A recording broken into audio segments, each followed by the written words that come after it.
You don't really know DNS until you're in DNS. If there's one thing you could force upon the world as it relates to DNS, would there be anything that comes to mind? Everything that goes in that 10 millisecond response has to be done in nanoseconds. What's the terrible dystopia we are sleepwalking into that we need to pay close attention to as internet defenders? Every year we have thousands of more arrests of CSAM abuse cases from the internet. If we want privacy for ourselves, we're going to have privacy for the criminal.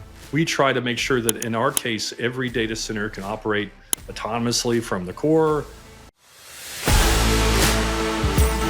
Deep in the digital shadows, where threats hide behind any random byte, a fearless crew of cybersecurity warriors guards the line between chaos and order. Their epic battles, rarely spoken of until today. Welcome to the Defender's Log, where we crack open the secrets of top security chiefs, CISOs, and architects who faced the abyss and won. Here's your host, David Redekop. Welcome back to another episode of the Defender's Log.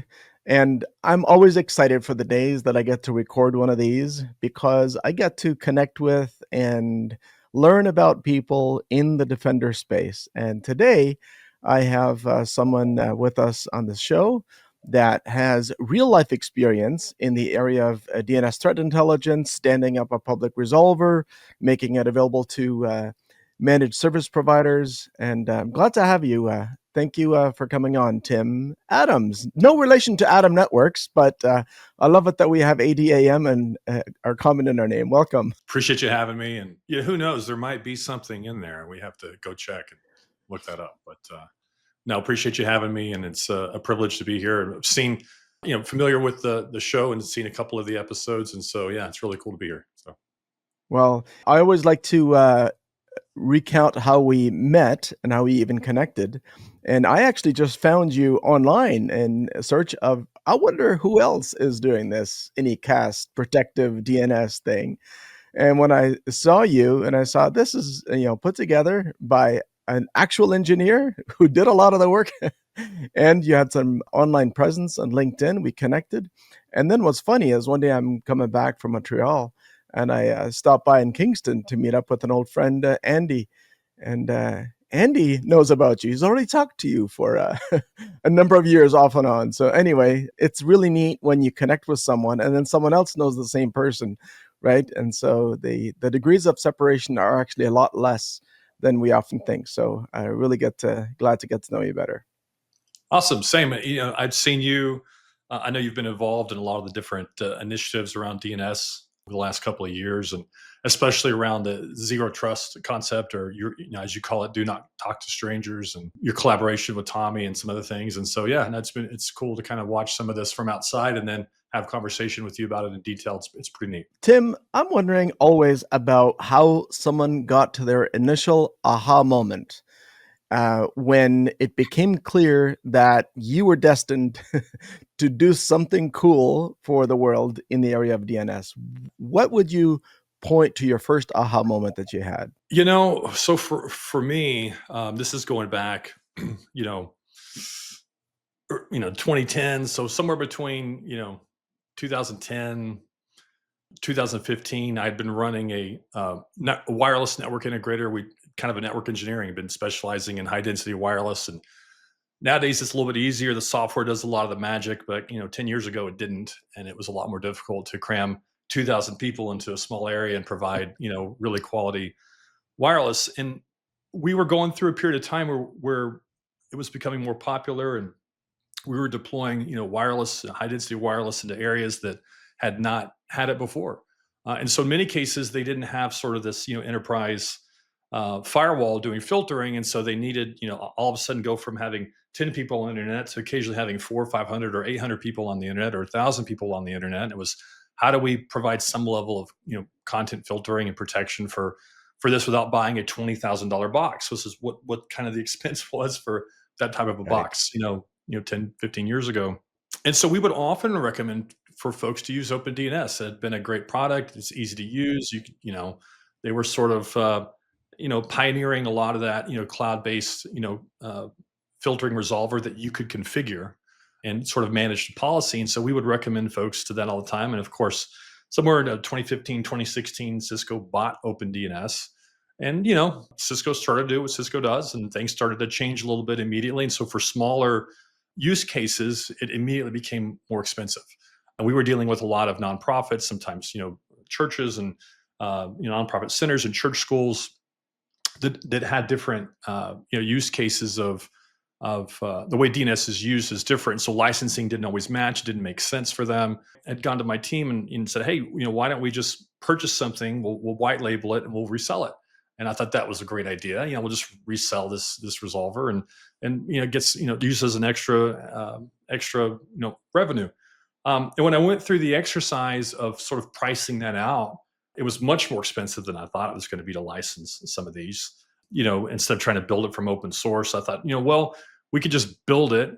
And then when we started to kind of craft what it would look like to build, it's like, well, we're going to add this in the UI, and maybe we'll do some minicast and have policies and multi-tenancy. And, it cost about 4x what I thought, building it. The concept of a DNS sync is relatively simple, and there are simple tools to do that, like in your home network today. And there were many years ago.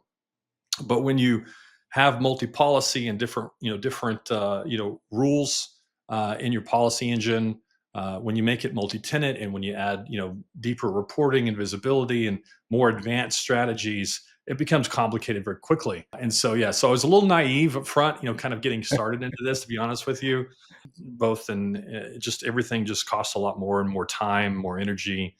Adding team members from an engineering standpoint was more complicated. But so here we are. We launched it as in 2017. Kind of launched the product. We had 100 customers in the first year. We were originally called Church DNS because we had, for whatever reason, that time frame, a lot of these churches, large churches, were adding wireless to their sanctuaries, and then we were also doing a lot of church schools, and then other schools, and different things like that. And so. So long story short, that's kind of how we got involved. It was just sort of a side project. I sold my wireless integrator about a year later, and it wasn't large enough for me to sort of like go full time. So I went back. I'd taken my first enterprise job in a couple of years. First job I've had probably in almost 20 years. And so it was kind of nice just to do some enterprise sales for a while, because it was much easier than the whole entrepreneurship stack of collection of finance and operations and engineering, just kind of focus on one thing. And as soon as we had an opportunity to go full time, and rebranded the product in 2019 as more diverse type of customer came to us. And so that's how Scout DNS was kind of relaunched and reborn in 2019. But that's kind of how I guess I sort of stumbled into it, right? And the goal really at the time was to bring. There were a lot of cool, cloud-based network stacks, cloud-based network management stacks, and I felt like, hey, why don't we sort of make it, object-based control, a nicer UI, easier to configure, easier to manage, bring that to DNS control and manageability, and so that was the concept there. So I really enjoyed getting to know your product and you for a last little while, and you certainly have some very unique features and a very easy to understand environment. So I definitely recommend it from my initial perspective, running it as part of my DNS Harmony fleet of resolvers. So it's pretty cool, especially when I put it to the test. And I would also like to add that you are private equity unencumbered, right? So you can run your business as you see fit, and MSPs that sign up for your services don't have to worry about things getting flipped tomorrow. That's correct. Yeah, no, that's we've been mostly bootstrapped. It's not to say that we don't have a couple of angel, or we've done a couple of incubator rounds, but we've not done any like major institutional round funding. And for the most part, we're sort of looking to avoid that. It's not to say that if we never had the right situation, but we really don't want a scenario where, if you look at sort of modern C type investing, or beyond C to the Series A, any type of series investment, you wind up in perpetual fundraising, Series A, B, C, D, and the economics have changed over the last since COVID. Over the last few years, the economics have changed a lot, and so for us, we've sort of I don't know if I'd say I've enjoyed the bootstrap route, because it's certainly not easy. But we reached profitability sort of late last year, and so it's definitely rewarding to be in complete control of the product and the destiny, and not have to answer to folks who are just worried about an exit. So yeah. Yeah, bootstrapping most definitely takes a certain kind of person, right? It requires persistence, it requires patience. And I would argue that a lot of the MSPs around the world that should get to know you would put a high level of appreciation on that characteristic, where they realize they're dealing with a business where at the first sound of difficulty, there isn't just an exit or an escape, but rather a persistence to work through it. And that ultimately is how you build resilience in any business that, is going to do business with you, even from a protective resolver type service, because there's a lot of dependencies on there, right? Like there's a lot of trust that someone puts into your services, especially if it's the only one, then it needs to have a high uptime. And so your historic uptime also adds value. So all of these things go through the decision making matrix of a would-be buyer of your services. What kind of a person is Tim? How long has he been doing this? What's the uptime of the service like? What's the development cycle like of the service offering?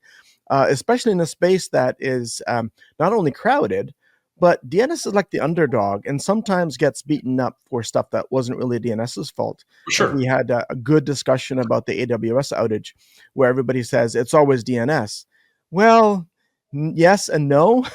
The argument there was that it was actually the data in the DNS because the service itself wasn't broken. It wasn't patched to be fixed, right? It was actually data that was incorrect that came through an automation source.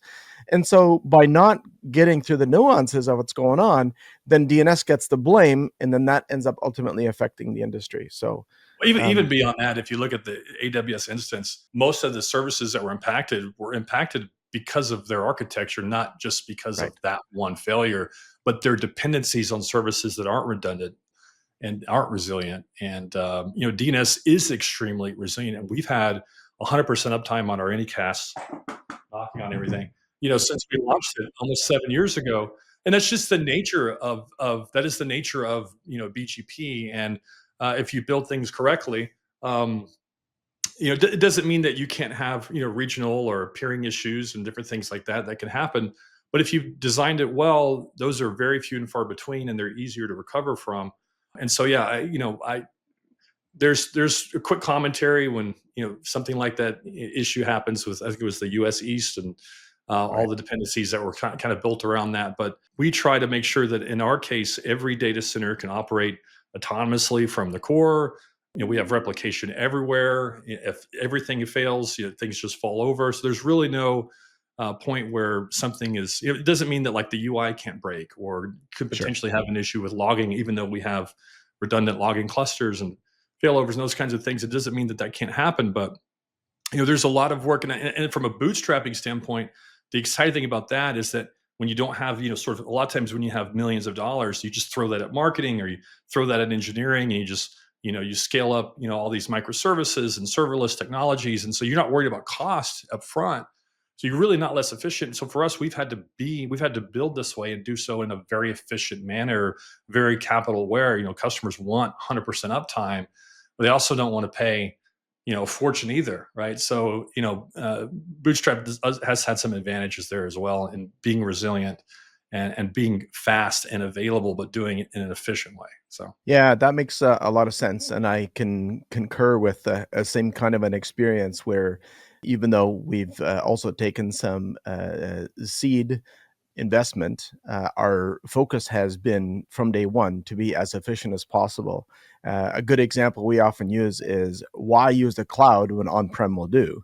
There are some things that absolutely must be in the cloud, and there are other things for which it does not make sense when you can stand up, your a white box with Proxmox on it and throw 50 VMs on it for a one-time capital expense as opposed to, a monthly virtual machine cost. So even when you say cloud, I mean, the cloud, it's such a broad term.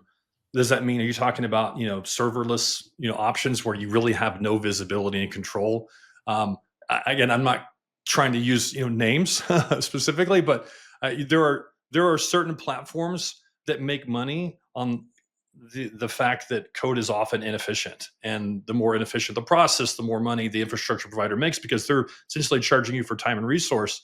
You can also use cloud and just rent machines. For us, it makes a lot more sense because our traffic is relatively predictable. I spin up users in a region. I know I know how that's going to affect that region. So yeah, and those are a lot more predictable and manageable from a cost standpoint. So Right. yeah, I think, and it absolutely, we've seen cases where people have written about, leaving, large cloud providers and going back inside and running racks and, bringing in peers and doing it themselves. And yeah, I mean, a lot of times that can make a lot more sense, but there are also a lot more secondary infrastructure providers that have great products and great solutions that folks should consider when they are looking out there. And especially as we know that the big tier ones are not 100% flawless. Obviously, things happen, as we've seen over the years. This hasn't been the first time we've seen global impact from tier one provider issues. So let's jump to the superpower of a protective resolver, which is, your DNS threat intelligence. What has been your funnest learning lesson in building an integrated DNS threat intelligence platform? That is a good question. I think it's really the challenge of how do we maintain a good quality of product while also reducing false positives. You can't just go out and grab. And it's funny, people talk about these, DNS filtering or DNS protection tests, where they go out and they pull these lists and then they throw everything at the list. And a lot of times that's a really bad way to do it, because, and I've seen there are vendors out there who pull these free lists in just to pass tests, when 90% of that list is a false positive now, right? Because a lot of times these things get cleaned very, very quickly, especially when they impact commercial use. So yeah, so really being able to kind of scale out that without having too many false reports, Right. because you want to balance protection without interruption. Also, there are certain types of challenges around, CDNs and all of the domains around that are involved in, these content servers. And so, and threats that can pop up around those, but, being able to manage that without impacting downstream services. And so having strategies. So yeah, so there's a lot that goes involved in. So, we do some of our own threat intelligence, but we also source a large chunk from different providers and some quality feeds that we feel are historically very, no one, we just wouldn't have enough volume globally if it was just us, right, to capture everything and see everything. So, we partner with some folks and then go out and source some other feeds that we also go back and curate, right, to try to improve the quality of those. So that can be a challenge, and one that's just kind of ongoing. Yeah, that's not a small number science problem. So, any statisticians out there who look at doing statistics, I mean, the simplest way that I always introduce it to new folks interested in stats and in which way is just think about a billion by a billion matrix, and that is what you're working with, right? Especially as you're dealing with the interaction and intersection with various domains where one meets another, and they end up being part of the same threat actors stack or part of the same registrar and resolved to the same place. Yeah, there's certainly a lot of DNS metadata we can look at that, registries, neighborhoods, IP ranges, or IP networks, I should say, ASNs, for Mhm. instance. Bulletproof hosts tend to be places where a lot of things are. So we're trying to do a better job of understanding, trying to create new policy protection options for end users on things like, can we block all bulletproof host providers? Can we, have different character types that we can block within? So yeah, there's some cool things you can do from a policy standpoint, but just even identifying where the threats are likely to come from based on other attributes is a fun exercise to practice too. So Right. Reminds me of a recent client that we onboarded, and immediately after getting onboarded, we watched this Punycode domain come across our non-Punycode interpreted list, and because they stand out like a sore thumb, right? And so I actually had to paste it into a browser to see what it's supposed to be. So it turned out to be a trader that was using tradingview.com, except that they weren't using the real tradingview.com, right? And so just that's the first time I had come across a puny code abused in the wild as we were onboarding a client. So that's interesting. yeah. You were also early on, if I'm not mistaken, Tim, with doing encryption from your customers to your Anycast nodes, offering DOT, DOH, DOQ. How did that go for you? We kind of really circled around DOH, which is really, that's a whole nother topic in and of itself, right? Yeah. I think in a lot of ways, most of us in security would make an argument that DOH probably should have never really been created, and in a lot of ways was not really necessary, because the folks, if you really look at the folks who brought us DOH, they weren't really thinking about really security or privacy. I know a lot of it was done in the guise of privacy, and I know Dr. Paul Vixie has written extensively about a lot of this. But yeah, so I think that for us, we really kind of circled around DOH specifically for roaming clients, and that's really kind of where it originally came for us. Is we have from the commercial use case, DNS is very different from that of a home user, and so a lot of different things the commercial end user takes into account, the administrator. And so for us, when we looked at deploying roaming clients a few years ago, we wanted to do it with encryption as a native. We wanted to just be full-time encrypted all the time from the Windows or Mac OS up to our Anycast or our network.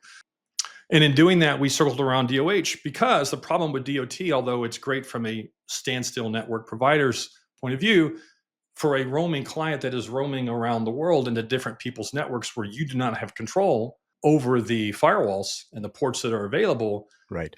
Port 443 is more likely to slip through and be unencumbered. And so we don't have to design all these failback mechanisms to go from, DOT to just standard port 53 DNS. And then guess what? If port 53 DNS is also restricted, which it can be in certain networks as well, well, then you're just sort of, no protection at all. And so that's kind of what we did. So for our specific use case, DOH was great. And it's worked well there. But yeah, so that was early on. But there's sort of this topic that DOH adds all this overhead, and particularly compared to, obviously there's some overhead compared to just standard port 53 DNS, but between DOH and DOT, I don't really notice that much of a difference from an overhead standpoint. But from a practical use case, it's worked pretty well for us. So. Right.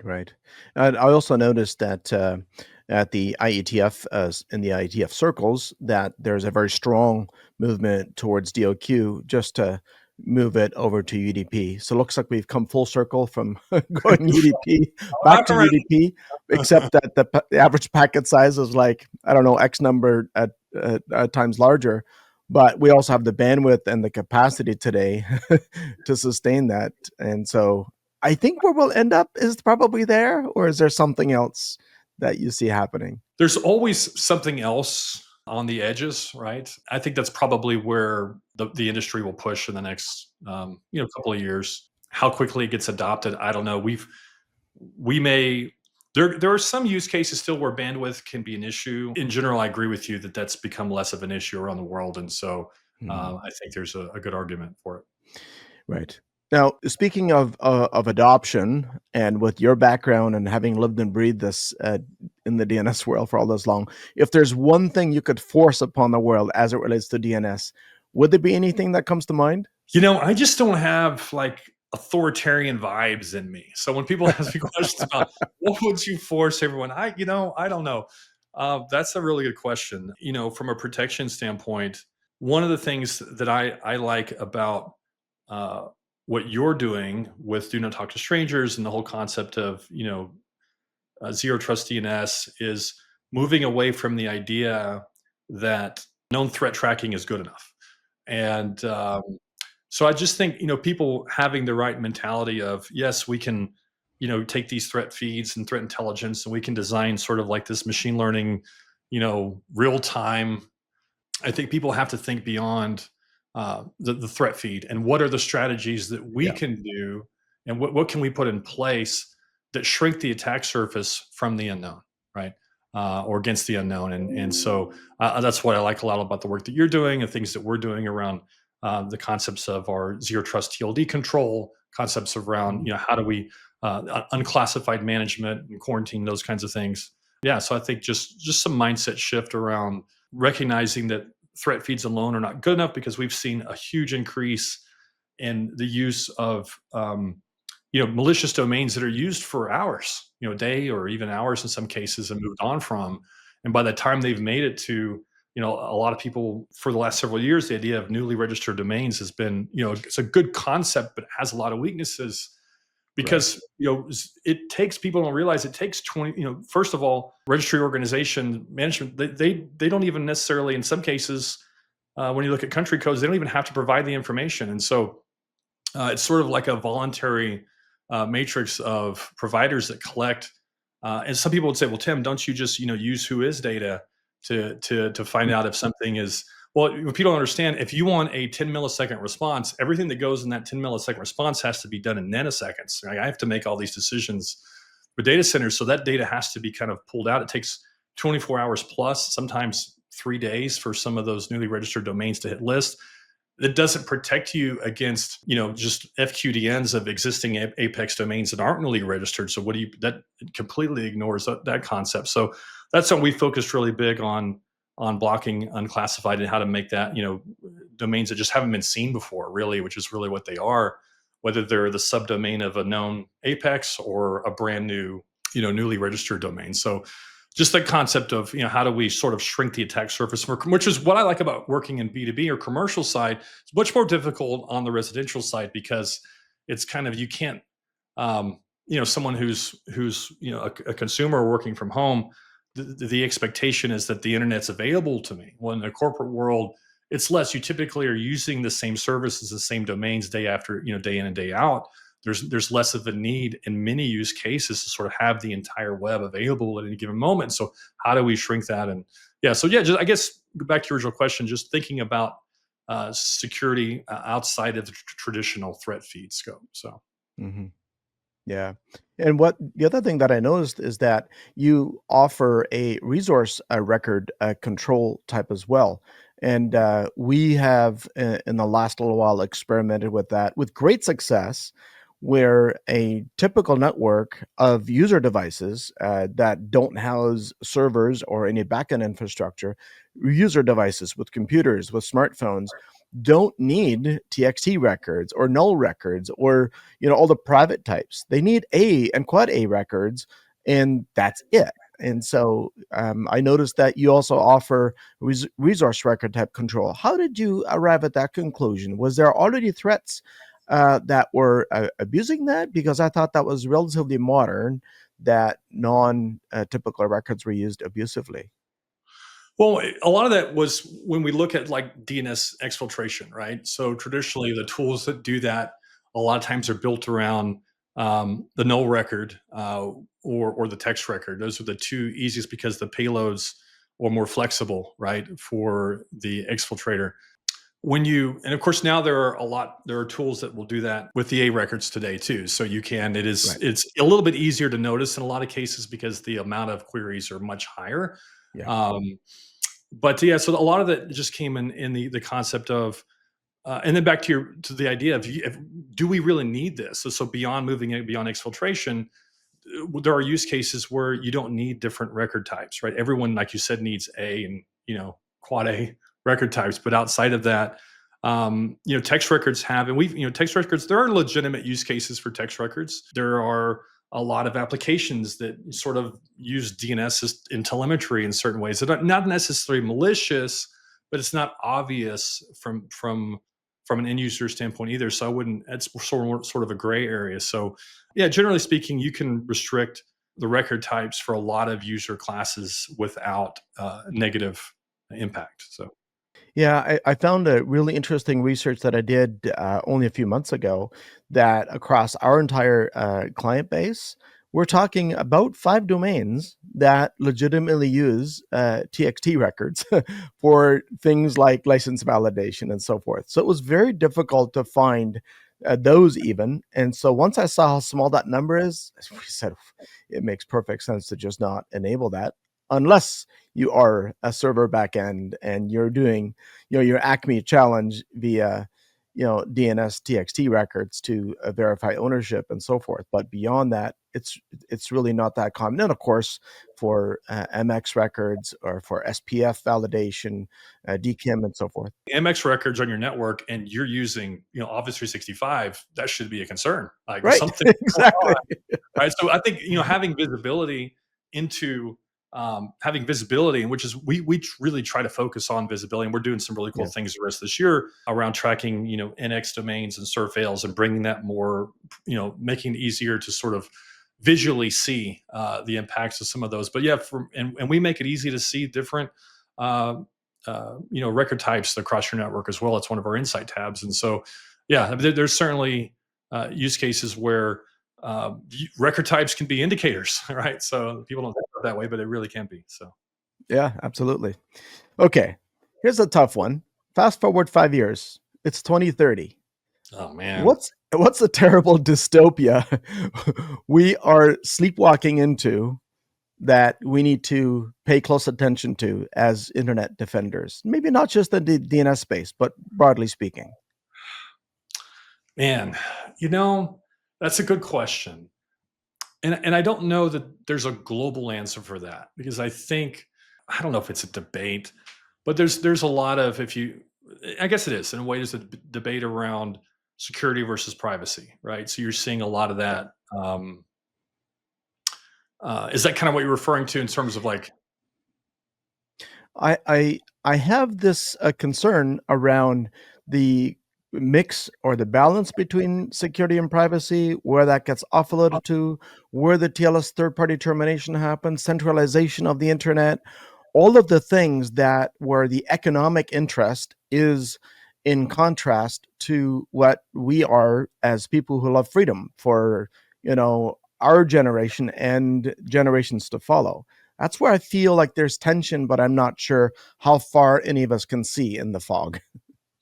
No, my prediction is that we wind up, and it's already happening today, that we wind up with sort of, regional standards for what privacy is, and what those protections are. A lot of people don't realize this, but in the UK, for example, iCloud backups are not protected by end-to-end encryption as of this year. So if you're an iCloud user, if you're an iOS user in the US and you have end-to-end encryption on your iCloud backup, no one, even Apple themselves, cannot see your data, right? But if you go into the UK, legally, that has been put on hold, where Apple runs a completely different standard in the United Kingdom. So the data is still encrypted, but Apple has access to the key. What that simply means is that in the UK, you can get a warrant and Apple has to essentially give your data over. In the US, you get a warrant, Apple gives your data over, but no one can see it, right? So that comes without the key, because they don't have it. And you wind up with, and it's very interesting, right? So if you go to Europe in general, right, they kind of have this. It's just two completely different approach. They have very low tolerance for commercial tracking and commercial collection of data, but they have much higher tolerance for government access to data. And the U.S. is completely opposite. The U.S. has very high tolerance for commercial tracking of data, and very low tolerance for the government regulation or collection or the ability of that. So I think you'll wind up with regions in the world where technologies that support end-to-end encryption have different impacts and different standards. And so you may have places where your data is safer from Meta, but it's less safe from your government. And in some regions where the corporations have all access to your data, but the government doesn't. And so that's something that I think is already happening today. I think you're going to see a lot more of that. And everyone's going to, and you're seeing more and more of this too. Like even us, for instance, we house European data in Europe. Anything that comes from a European resolver stored in Europe. There are other countries that are pushing the same type of concept, where some countries in the Middle East are going to start wanting very soon their data it's got to be in country, where they want access to it because it's, safer there. So you're going to continue to see standards like that, and just sort of fractured. I don't think we'll ever get a global standard, because you can't get people in the 50 U.S. states to agree, get people in Europe to agree on anything. So you'll never get a global standard, but you'll have just these regional standards that companies sort of have to navigate around. And no one's going to operate outside of the law. in a specific country, because you just won't be able to operate there. You have to we all have to operate within the legality of you either have a choice, you either operate within the law or you don't operate in that country at all. So if you want to be in country, you have to operate in that country standards. And so, yeah, so I think that's kind of where we're headed. And in some ways, it's kind of an interesting experiment that you can kind of watch, and you'll be able to observe sort of the things that happen. I don't trust, we talked about this the other day, and I think it was, I was sharing some comments back with Andrew on this and for Campling. And, there's certainly, everyone wants to protect or prevent the abuse of users who are more likely to suffer that, right? But at the same time, we also know that privacy is protection, that people can be at risk from data being exposed. And so, I think that it's just something that we have to be concerned with. And it's an important debate. These are important experiments that are essentially going to be taking place. And, we'll see how it all turns out. Right. Yeah, the ongoing experiment that has been going on for a number of years now. I'll never forget the one time that either I read or heard Moxie Marlinspike, the founder of the Signal protocol, when he said that for liberty to exist, it must be possible to commit a crime and get away with it. And the difficulty in that statement is that if we want privacy for ourselves, by extension, we're going to have privacy for the criminal. And so there's going to be this nonstop tension between law enforcement that wants less privacy and citizenry that wants more privacy. But I think we're going to have to continue to navigate that in a way that serves us well. But the most important thing is for us to not ever have us or our children be unaware of what's at stake. You raise a lot of good points there. One of the biggest issues around end-to-end encryption is the use case of it for CSAM. And obviously that's something that we would all, if we could do anything and wave a magic wand, we would obliterate that from existence and never becoming existence. But we live in a world where evil does exist, and there are bad people who do evil things. And you make a point about law enforcement. Obviously, if you look at the law enforcement or government side or intelligence community side, they always want more access to data. But the reality is, and I looked at this the other day, even as we've had an increase in end-to-end protection, every year we have thousands of more arrests of CSAM abuse cases from the internet, because we have law enforcement has a lot of tools, right? There's all kinds of metadata. There's in person, there's informants, there's surveillance, there's all kinds of things that are still, there's not one tool that is used to make a case.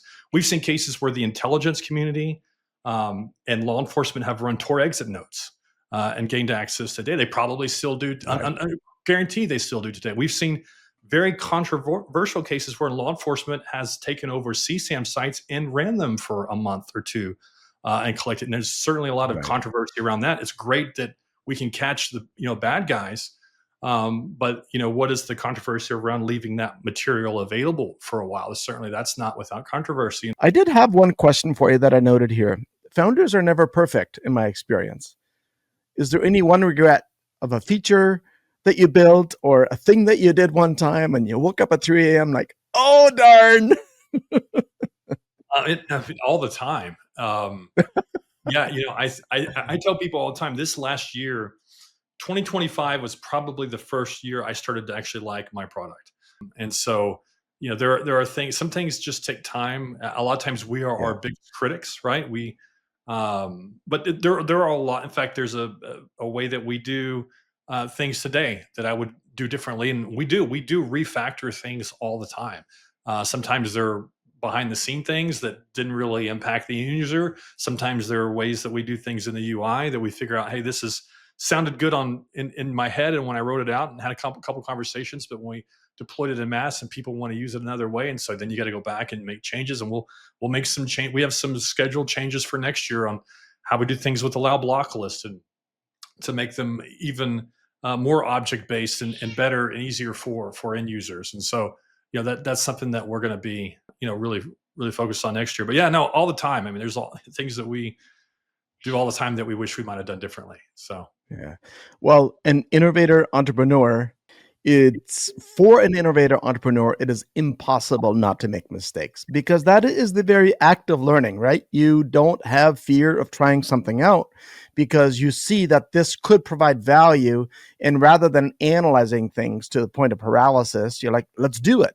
And then you find out very quickly what works, what doesn't. even just the concept of Scout DNS itself, I had been in I had done general IT, when in my, sort of foray into general IT management, if I'm talking about like servers and end users and just IT, or just IT management general, my last major project before getting involved with networks and Scout DNS was migrating NT4 to NT2000. So it had been a while. Then I had kind of dove into networks and spent, 10, 15 years just dealing with networks and then getting back into specifically, recursive DNS. You can even, spend 15 years in network engineering and think DNS. You don't really know DNS until you're in DNS. And so I'm always learning things, and so that's early on, I faced a lot of imposter syndrome just getting into dealing with Scout DNS, and still hit that sometimes today. It's just, I think it's something that we all face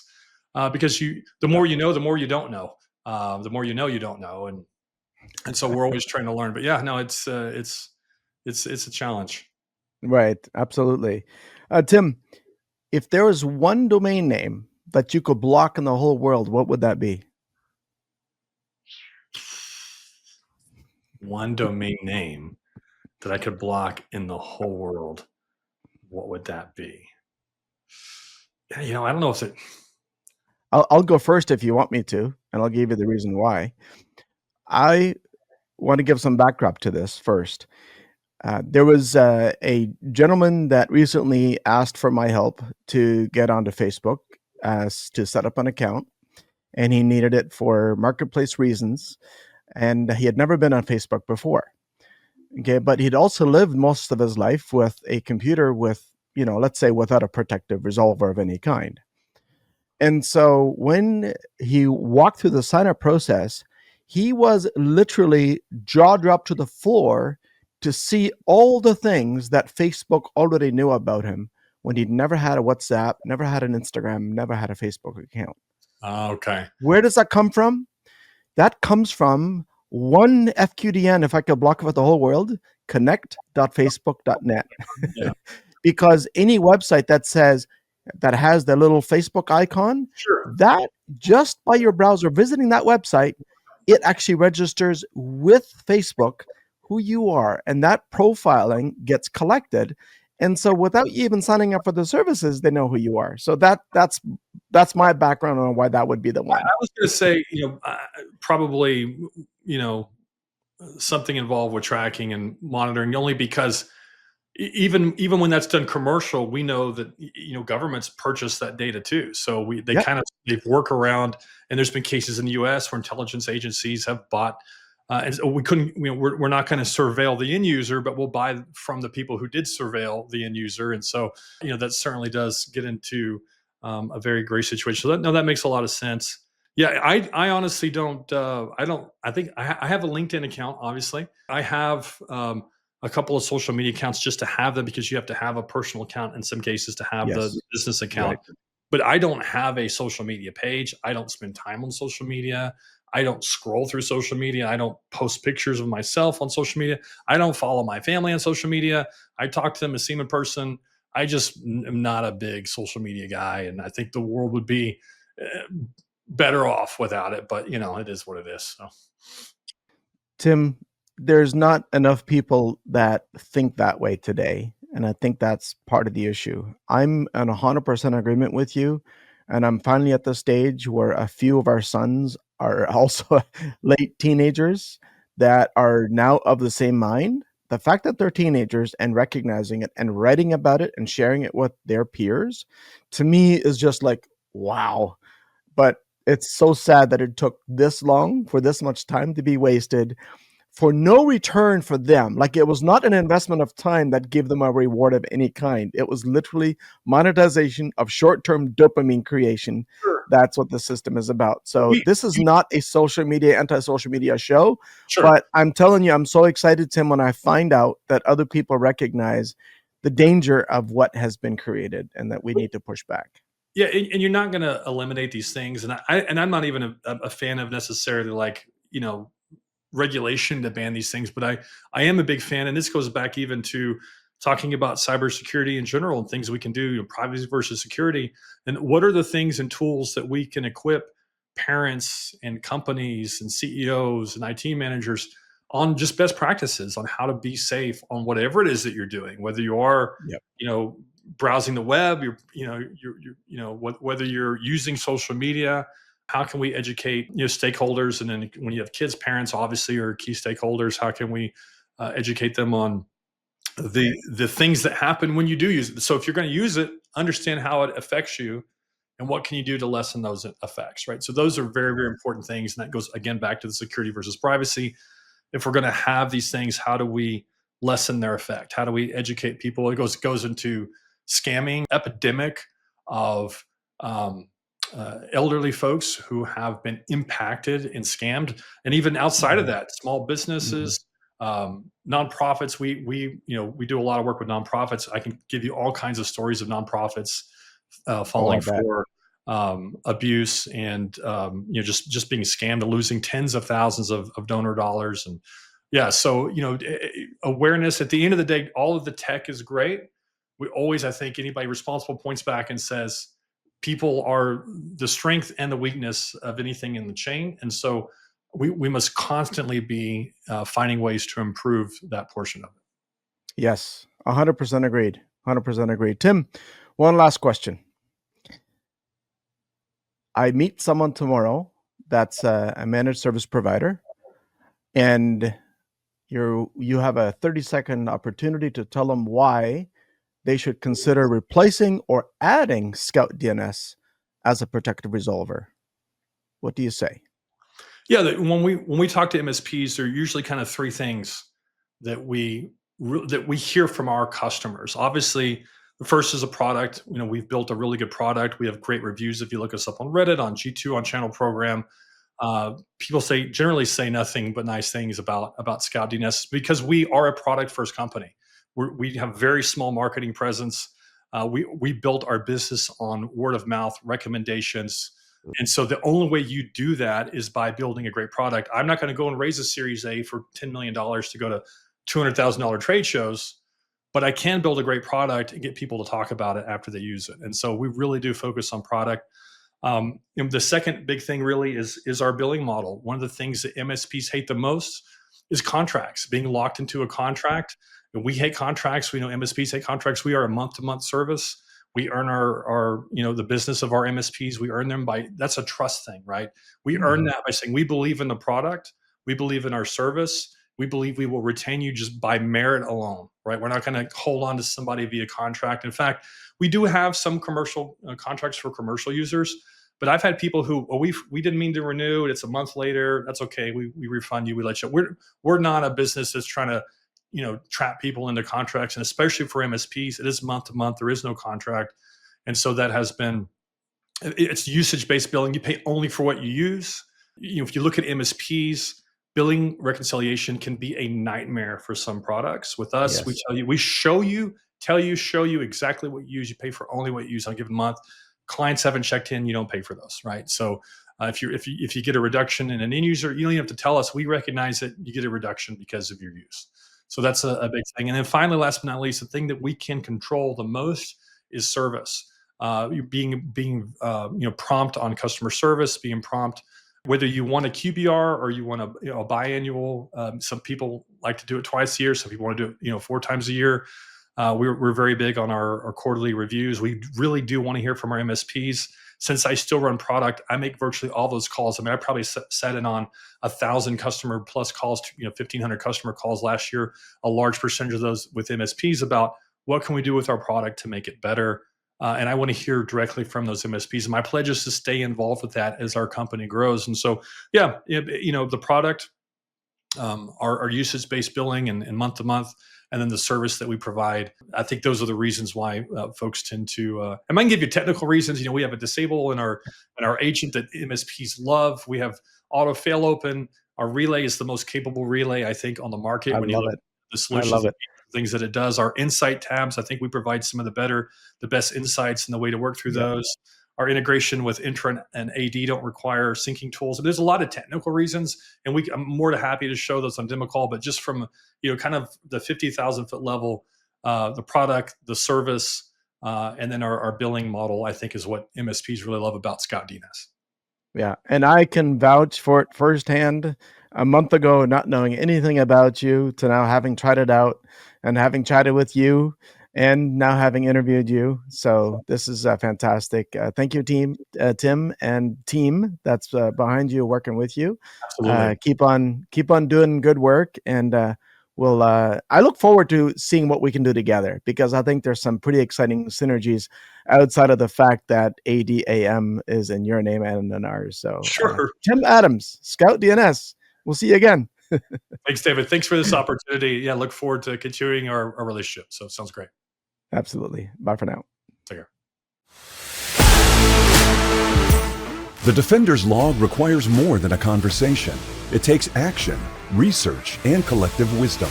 If today's episode resonated with you, we'd love to hear your insights. Join the conversation and help us shape the future together.